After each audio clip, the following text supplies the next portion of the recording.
Oke, jumpa lagi dengan Nandi. Pernahkah Anda bertanya-tanya kenapa beberapa orang tuh terlihat bahagia ya secara alami? Nah, itu adalah pertanyaan yang sering saya ucapkan. Jadi sebenarnya itu bukan karena mereka kaya atau karena segalanya berjalan sempurna atau karena mereka, tapi itu sebenarnya karena otak mereka yang bekerja secara berbeda.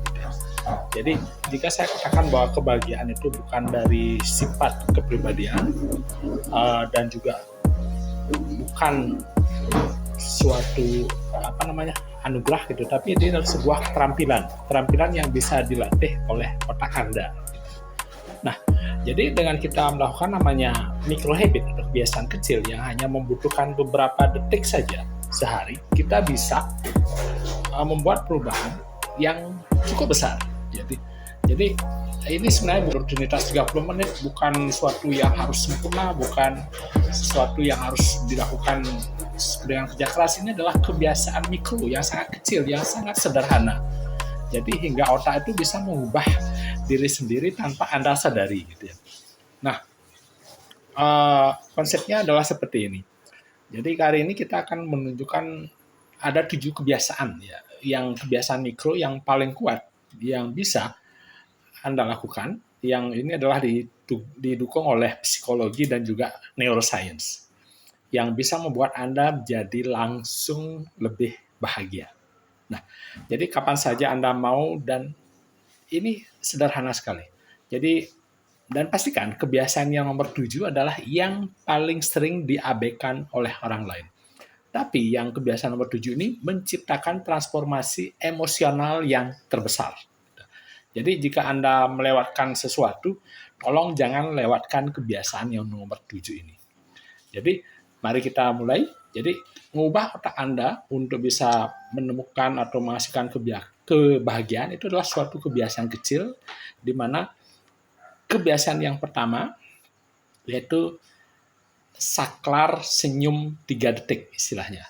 Jadi mulai dengan sesuatu yang sederhana, yaitu tersenyum, smile gitu ya.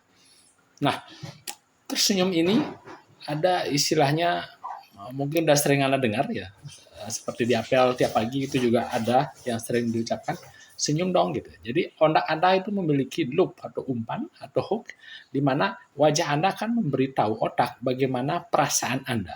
Artinya, jika Anda tersenyum, bahkan senyum palsu yang kecil, itu bisa mengubah suasana hati Anda. Kenapa? Karena otak Anda akan melepaskan dopamin dan serotonin.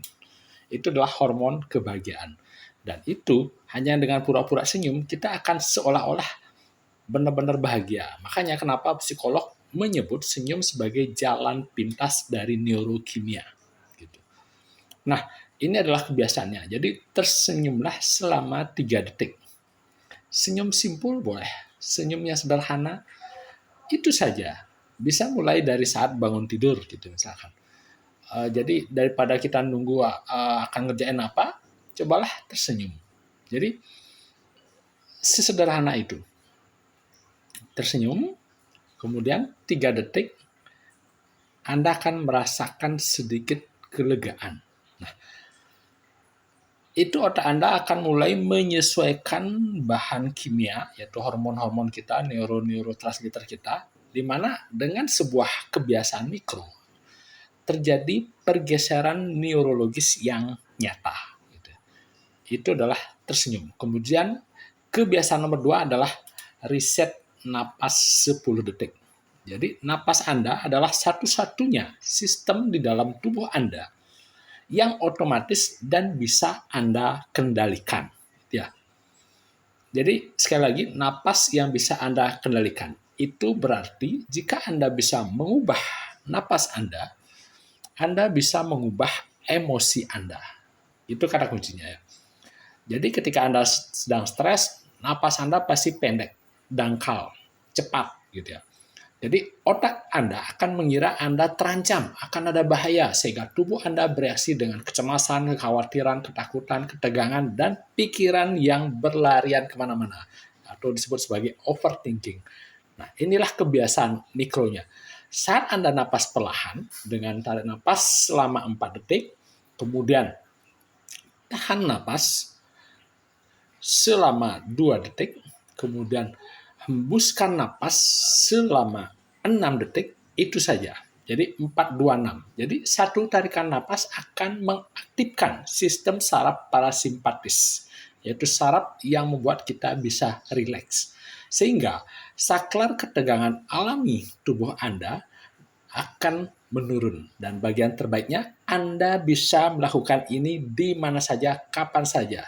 Tidak ada yang tahu Anda sedang melakukannya, karena saat Anda bernapas, Anda bisa menghentikan spiral stres yang sebelumnya itu sudah jadi badai gitu ya. Sudah muter-muter gitu. Itu adalah kebiasaan yang kedua, yaitu napas. Yang kedua adalah yang ketiga adalah fokus. Jadi kebahagiaan itu bukan tentang memiliki hidup yang sempurna, tapi ini memperhatikan apa yang baik dalam hidup Anda. Sekali lagi, memperhatikan apa yang baik dalam hidup Anda. Otak ini akan memiliki disebut sebagai bias negativitas. Artinya, ia akan fokus pada masalah yang lebih cepat daripada hal-hal yang negatif. Kita akan cenderung gampang mencari berita negatif gitu ya. Jadi itu adalah kebiasaan mikro yang bagus untuk membalikan keadaan, di mana Anda bisa menyebutkan satu hal baik dengan lantang, dengan menyebutkan dalam pikiran aja, hanya satu. Misalkan, saya bernapas, saya punya rumah, saya punya istri, saya punya anak, saya punya keluarga, saya makan ini, ponsel saya berfungsi, matahari bersinar, hujan turun deras, saya belajar sesuatu yang baru. Nah, lakukan kebiasaan ini dengan menyebutkan hal-hal yang positif. Ini akan membuat loop pikiran negatif, istilahnya, terganggu. Nah, ini akan mengalihkan perhatian Anda ke momen saat ini. Ini akan meningkatkan dopamin dan juga rasa syukur. Jadi, dopamin adalah bahan kimia yang sangat bagus, yang dimana Anda bisa munculkan dengan mengucapkan apa yang Anda kerjakan. Jadi, hanya sesederhana itu. Dengan satu hal yang baik yang bisa kita ucapkan, itu kan mengalami satu pergeseran kecil, di mana suasana hati Anda akan membaik hampir seketika. Gitu ya. Nah, itu kebiasaan yang ketiga, fokus. Yang keempat adalah postur. Jalan pintas menuju kendali emosional adalah yang satu ini sangat mengejutkan. Ya, kenapa? Karena postur Anda akan membentuk perasaan Anda. Gitu ya. Jadi, ketika Anda membungkuk, ya seperti udang istilahnya, dengan menunduk, kemudian bahu melengkung, otak Anda akan melepaskan bahan kimia yang terkait dengan stres dan rasa tidak berdaya. Nah, ini beda ketika Anda berdiri, kemudian duduk tegak atau posisi seperti ini, rileks dengan bahu ke belakang, dada terbuka gitu ya, kemudian dahu terangkat gitu. Otak Anda akan melepaskan sinyal kepercayaan diri dan kebahagiaan hanya dalam hitungan detik. Oke? Sederhana sekali. Jadi inilah kebiasaan mikronya. Perbaiki postur Anda selama 10 detik saja. Nggak perlu lama-lama. Nah, dengan menegakkan badan, kemudian menarik napas, hembuskan napas dengan, ya sekali lagi, angkat dada, rilekskan bahu, kemudian pergeseran ini kecil bisa mengubah hormon di dalam tubuh Anda. Sederhana sekali. Jadi, ini bisa mengubah emosi Anda. Itu adalah kebiasaan yang sangat simpel. Dengan hanya mengubah postur Anda bisa mengubah cara otak Anda memandang diri Anda. Nah, itu sangat simpel ya. Kemudian, kalau kebiasaan kelima, kita lanjut ke part 2. Dan ingat, kebiasaan yang terakhir, yaitu kebiasaan yang nomor 7 adalah jangan Anda lewatkan. Kalau Anda melewatkan semuanya, ingat, yang ketujuh jangan Anda lewatkan. Oke, kita lanjut ke part 2.